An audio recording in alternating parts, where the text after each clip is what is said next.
સમાચારો પર હવે નજર કરીએ તો ભારતીય વાયુસેનાનું મોટું નિવેદન સામે આવ્યું છે। ઓપરેશન હજુ યથાવત છે તેવું ભારતીય વાયુસેના દ્વારા કહેવામાં આવ્યું છે। અમને જે ટાસ્ક મળ્યું તે અમે પૂર્ણ કર્યું છે તેવું કહેવામાં આવ્યું છે। ઓપરેશન અંગે ભારતીય વાયુસેનાનું સોશિયલ મીડિયા પર પોસ્ટ શેર કરવામાં આવી છે। અટકળો અને ભ્રામક માહિતીથી બચો તેવું કહેવામાં આવ્યું છે। યોગ્ય સમયે યોગ્ય જાણકારી આપીશું તેવું પણ કહેવામાં આવ્યું છે। હજી પણ આગામી સમયમાં એટલે કે યોગ્ય સમયે યોગ્ય જાણકારી આપીશું તેવું કહેવામાં આવ્યું છે। એટલે એક તરફ હજુ પણ ઉચ્ચ સ્તરીય બેઠકો ચાલી રહી છે અને ચર્ચાઓ કરવામાં આવી રહી છે, ત્યારે આગામી સમયમાં આ અંગે પણ જાણકારી આપવામાં આવી શકે છે। ત્રણેય સેનાના પ્રમુખો સાથે પણ હજુ વાતચીત કરવામાં આવી રહી છે અને આ વચ્ચે વાયુસેના તરફથી આ મોટું નિવેદન આપવામાં આવ્યું છે।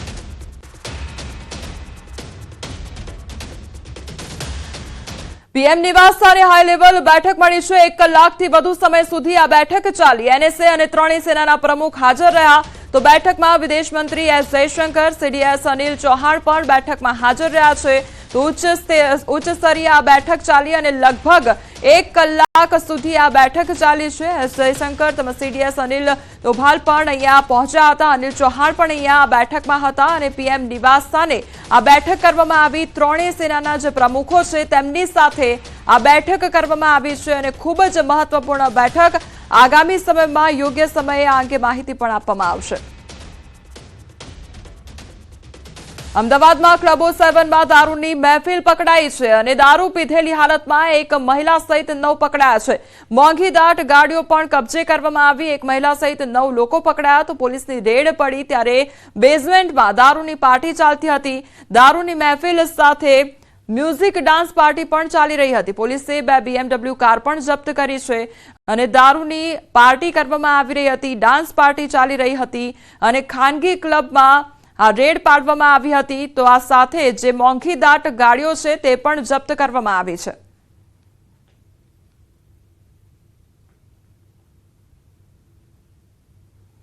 સ્થળ ઉપર પહોંચેલા હતા ત્યાં 60 to 70 લોકોની જાંચ કરવામાં આવી અને બ્રેથલાઇઝર થ્રુ 9 લોકોના ઉપર ગુનો દાખલ કરવામાં આવેલું છે। આ ગુનો 6 લોકો ઉપર જે ગુનો દાખલ કરવામાં આવેલું છે એ પીધેલાનો ગુનો દાખલ કરવામાં આવેલું છે અને બીજા 3 ઉપર કબજાનો ગુનો દાખલ કરવામાં છે। તે પશ્ચાત ટોટલ 8,57,000નો મુદ્દામાલ જપ્ત કરવામાં આવેલું છે, જેમાં 5 નંગ મોબાઈલ ફોન અને 3 ગાડી જપ્ત કરવામાં આવેલી છે। સાથે સાથે જે આયોજક હતા ટેકનો પાર્ટીનું તથા જે ક્લબના સંચાલક છે અને ઓનર છે તમામની પૂછપરછ બી કરવામાં આવે છે। આયોજન કરનાર હેમલ દવે હતા અને આ એટીસી કંપની દ્વારા કરવામાં આવેલું હતું અને આ એક ટેકનો પાર્ટીનું આયોજન કરવામાં આવેલું હતું મ્યુઝિકલ નાઇટ દ્વારા।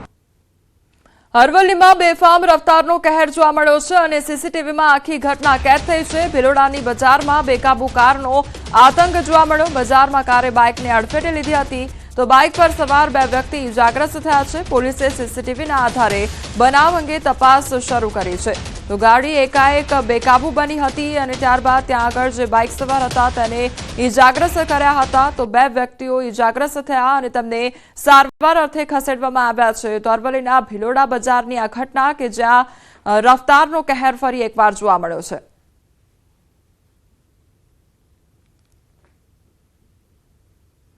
વાપીમાં 2 દિવસ અગાઉ વરસેલા વરસાદને કારણે રસ્તાઓ પર કીચડ જામતા આવા રસ્તાઓ જોખમી બન્યા હતા અને લપસણિયા બનેલા રસ્તાઓને કારણે અનેક અકસ્માતો પણ થયા હતા અને વાહન ચાલકો નીચે પટકાવવાની ઘટનાઓ પણ બની હતી। તો વાપીના નવી નગરી વિસ્તારમાં કીચડવાળા રસ્તાઓ પર ચાલતા અનેક વાહનો સ્લીપ થયા હતા। કીચડમાં નાના વાહનો સ્લીપ થતા 10 થી વધુ વાહન સવારો નીચે પટકાયા હતા।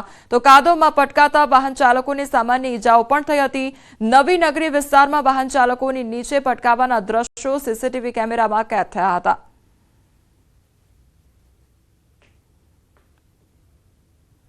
વડોદરામાં એસટી બસ ઝાડ સાથે અથડાઈ હોવાની ઘટના બની છે। 5 થી 6 પ્રવાસી ઘાયલ થયા અને સાદલી કરજણ રોડ પાસેનો આ બનાવ સામે આવ્યો છે।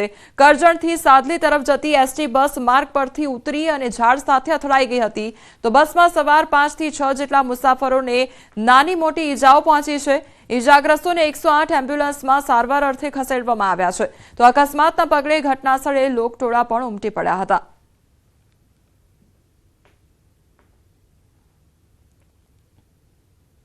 સુરતના સિંગણપોરમાં ડ્રોન ઉડાવનારની ધરપકડ કરવામાં આવી છે. લા સેરેમની રેસ્ટોરન્ટની પબ્લિસિટી માટે ડ્રોન ઉડાવાતા પોલીસ દોડતી થઈ હતી અને તંત્રનો પ્રતિબંધ હોવા છતાં પણ સિંગણપોરમાં રેસ્ટોરન્ટના ધાબા પર ડ્રોન ઉડાવવામાં આવ્યું હતું.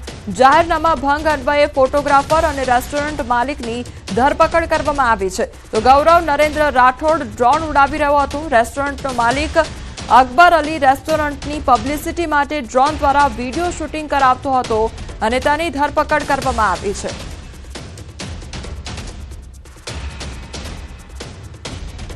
વિકૃત વ્યક્તિની અભદ્ર હરકતોનો વિડીયો વાયરલ થયો છે. સોસાયટીના રહીશો વિકૃત વ્યક્તિની હરકતોથી હેરાન પરેશાન થઈ રહ્યા છે. સુરેન્દ્રનગરના ચોટીલામાં અભદ્ર ચેનચાળા કરતા શખ્સનો વિડીયો વાયરલ થયો છે. મકાનની બાલ્કનીમાં નિર્વસ્ત્ર થઈને ચેનચાળા કરતો યુવક સ્થાનિકોએ કેમેરો મૂકીને યુવકની હરકતો કેદ કરી છે. મહિલાઓની છેડતી કરાતી હોવાનો રહીશોનો આક્ષેપ છે.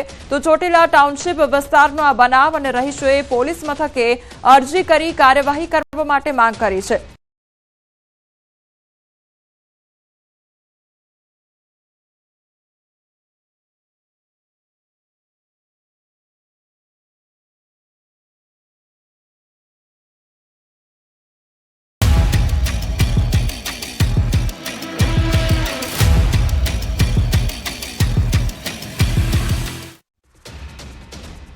એક મહત્વપૂર્ણ ખબર આવી રહી છે. જેસલમેરમાં ફરી 2 બ્લાસ્ટ. ભારતીય આર્મી મુજબ જમ્મુ કાશ્મીરના નગરોટા મિલિટરી સ્ટેશન એરિયાની પાસે સંદિગ્ધ ગતિવિધિ જોવા મળી. ત્યાં તૈનાત સંત્રીએ ચેતવણી આપી, જે બાદ સંદિગ્ધ વ્યક્તિની સાથે ફાયરિંગ થયું. આ દરમિયાન સંત્રીને સામાન્ય ઈજા પહોંચી. ઘૂસણખોરીની તલાશમાં સર્ચ ઓપરેશન ચાલી રહ્યું છે. આ તરફ કટરાના પેન્થલમાં ફરી બ્લાસ્ટના અવાજો સંભળાયા. બ્લાસ્ટના અવાજો વધુ તીવ્ર હતા, જ્યારે રાજૌરીમાં બ્લેકઆઉટ સમાપ્ત કરી દેવાયું છે. તો પાકિસ્તાને ફરી એકવાર સીઝફાયરનું ઉલ્લંઘન કર્યું છે. જેસલમેરમાં 2 બ્લાસ્ટ સંભળાયા છે. બે બ્લાસ્ટ જેસલમેરમાં થયા છે. તો નગરોટામાં સંદિગ્ધ ગતિવિધિ જોવા મળી છે. ઘૂસણખોરીના પ્રયાસ થયા છે. જમ્મુ કાશ્મીરના નગરોટા મિલિટરી સ્ટેશન એરિયાની પાસે શંકાસ્પદ ગતિવિધિ જોવા મળી છે અને ત્યાં હાજર સંત્રીએ ચેતવણી આપી, જે બાદ સંદિગ્ધ જે વ્યક્તિ હતો તે ત્યાં ફાયરિંગ કર્યું હતું. આ દરમિયાન સંત્રીને સામાન્ય ઈજા પહોંચી. ઘૂસણખોરીની તલાશમાં સર્ચ ઓપરેશન ચાલી રહ્યું છે. તો બીજી તરફ કટરાના પેન્થલમાં ફરી બ્લાસ્ટના અવાજો સંભળાયા છે. બ્લાસ્ટના અવાજો વધુ તીવ્ર હતા, જ્યારે રાજૌરીમાં બ્લેકઆઉટ સમાપ્ત કરાયું છે. તો થોડા સમય પહેલાના દ્રશ્યો આપણે બતાવી રહ્યા છીએ. સીઝફાયર તોડવા માટે પાકિસ્તાન જવાબદાર છે. વિદેશ મંત્રાલયે થોડીવાર પહેલા જ પ્રેસમાં કહી દીધું છે અને પાકિસ્તાન લગાતાર સીઝફાયરનું ઉલ્લંઘન કરી રહ્યું છે.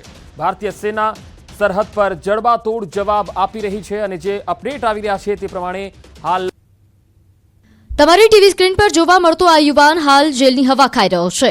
આ કોઈ રીઢો ગુનેગાર નથી, પરંતુ સુરતની એક આઈટી કંપનીમાં સારો પગાર ધરાવતો યુવાન છે, જે ક્રિકેટના સટ્ટામાં કરોડપતિ ન બની શકતા ચોરીના રવાડે ચડ્યો. પોલીસે બાતમીના આધારે એક બાઇક ચોરને ચોરેલી બાઇક સાથે ઝડપી પાડ્યો હતો. આ બાઇક ચોરની પૂછપરછ પોલીસે હાથ ધરતા બાઇક ચોરે વલસાડ શહેરના તિથલ રોડ પર આવેલ સરવાની રેસીડેન્સી એપાર્ટમેન્ટમાંથી બાઇક ચોરી કર્યા હોવાનું કબૂલ કર્યું હતું. ચોર અભિષેક રાયઠઠ્ઠાની પૂછપરછમાં ખુલાસો થયો કે આઈટી કંપનીમાં નોકરી કરતા કરતા ક્રિકેટ બેટિંગ એપ પર ક્રિકેટ પર બેટિંગ કરતો હતો. પોતાનો પગાર અને અન્ય પૈસા લગાવી હારી ગયો હતો અને ત્યારબાદ તેણે અન્ય લોકો પાસેથી પૈસા લઈ આ બેટિંગ એપ પર લગાવ્યા હતા. તે પણ હારી ગયો, જેથી દેવાદાર બનેલા અભિષેકે ચોરી શરૂ કરી હતી. અડાજણ ખાતેથી બાઇક ચોરી કરી OLX પર વેચવા મૂકી હતી. આ બાઇક સુરતથી વલસાડ વેચવા આવ્યો હતો, પરંતુ જેને વેચવાનું હતું તેનો સંપર્ક ન થઈ શકતા અને અધૂરામાં તેનું પેટ્રોલ પણ પૂરું થઈ જતા તેણે તે એક જગ્યાએ પાર્ક કરી અને અન્ય એક સ્કૂટીની ચોરી કરી હતી. આ સ્કૂટી તે સુરતમાં વેચવા માંગતો હતો અને તે સ્કૂટી લઈને સુરત તરફ જઈ રહ્યો હતો અને ત્યારે ઝડપાઈ ગયો. પોરબંદર જિલ્લામાં દાદાનું ચાલ્યું બુલડોઝર. પોરબંદર જિલ્લામાં ગેરકાયદેસર દબાણો પર ફરી એક વખત તંત્ર દ્વારા બુલડોઝર કાર્યવાહી કરવામાં આવી છે. પોરબંદર તાલુકાના ઓડદર ગામે સરકારી જમીન પર કરાયેલ દબાણ બુલડોઝર ચલાવવામાં આવ્યું. રહેણાંક મકાન સિવાયનું 1,52,000 ચોરસ મીટર જમીન પરથી દબાણ દૂર કરવામાં આવ્યું. રેવન્યુ સર્વે નંબર 2056 પર કરવામાં આવેલા દબાણોને દૂર કરવામાં આવ્યા છે. આ દબાણ અલગ અલગ 24 ઇસમો દ્વારા કરાયું હતું, જેને તંત્ર દ્વારા તોડી પાડી જગ્યા ખાલી કરવામાં આવી. દબાણ દૂર કરાયેલા જમીનની અંદાજિત બજાર કિંમત ₹40 કરોડ થાય છે. નર્મદામાં સ્વચ્છ ભારત મિશન અંતર્ગત 5 તાલુકામાં 20 ઈ-રિક્ષા દ્વારા ઘન કચરો ઉઘરાવવા માટે વિતરણ કરવામાં આવી છે, જેમાં ડેડિયાપાડામાં કૃષિ વિજ્ઞાન કેન્દ્રે ઈ-રિક્ષાના વિતરણ કાર્યક્રમનો મોટા પાયે વિરોધ કરવામાં આવ્યો। આ કાર્યક્રમમાં સાંસદ મનસુખ વસાવા અને ડેડિયાપાડાના ધારાસભ્ય ચૈતર વસાવા સહિત તાલુકા પ્રમુખ સંજય વસાવા ઉપસ્થિત રહ્યા, જેઓએ ઈ-રિક્ષા લેવાની ના પાડતા મામલો ગરમાયો હતો, જેને લઈ તંત્રએ કાર્યક્રમ મોકૂફ રાખી અધવચ્ચે જ પૂર્ણ જાહેર કરવો પડ્યો હતો।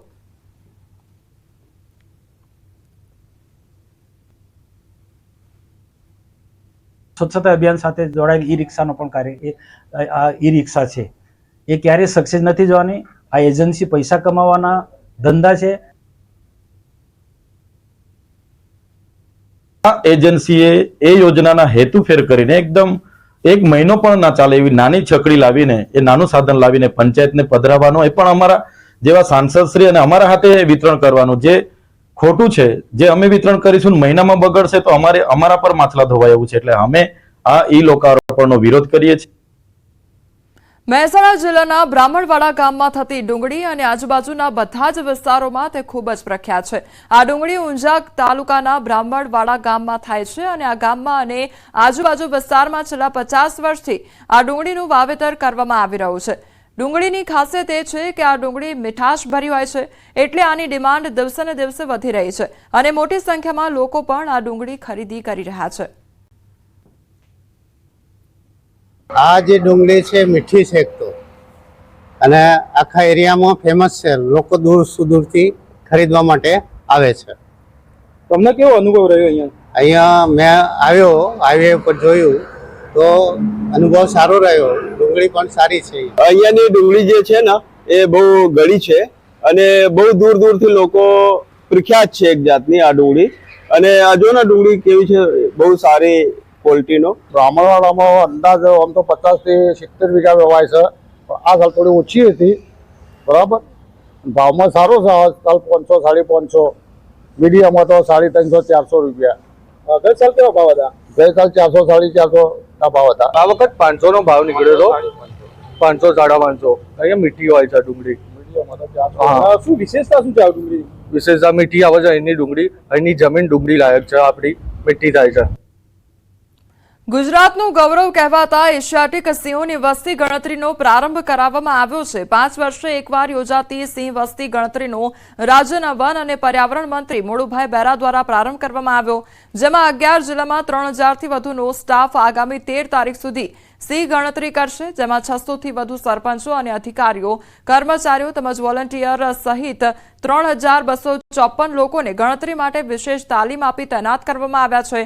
પ્રથમવાર સિંહ ગણતરીમાં આધુનિક ટેકનોલોજી, જેમાં ડિજિટલ કેમેરાથી લઈને એઆઈ આધારિત સોફ્ટવેર સુધીનો ઉપયોગ કરવામાં આવશે। સિંહ ગણતરી વ્યવસ્થાપન માટે 735 ગણતરી યુનિટ, 112 સબ ઝોન તેમજ 32 ઝોન અને 8 રીજન નક્કી કરવામાં આવ્યા છે। આ વખતે જે સિંહ વસ્તીનો ચોખ્ખો આંકડો ઉભો થશે તે રાજ્યના મુખ્યમંત્રી ભૂપેન્દ્ર પટેલ દ્વારા જાહેર કરાશે।